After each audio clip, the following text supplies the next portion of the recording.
നിശയുടെ നിശബ്ദതയിൽ നിരാശ തന്നീർ ചുഴിയിൽ ഞാൻ നിരാലംബയായി നിന്നപ്പോൾ നീ തന്നെനിക്കു നിൻ വലങ്കരം. നിശയുടെ നിശബ്ദതയിൽ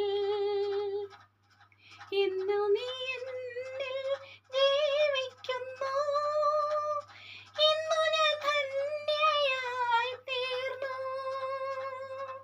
ഇന്നു നീ എന്നിൽ ജീവിക്കുന്നു. ഇന്നു ഞാൻ ധന്യയായി തീർന്നു. ഇന്നു നീ സകലത്തിനും മതിയായവൻ. ഇന്നു നീ സകലത്തിനും മതിയായവൻ. ഇന്നുമെന്നും മതി നീ യേശുവേ. നിശയുടെ നിശബ്ദ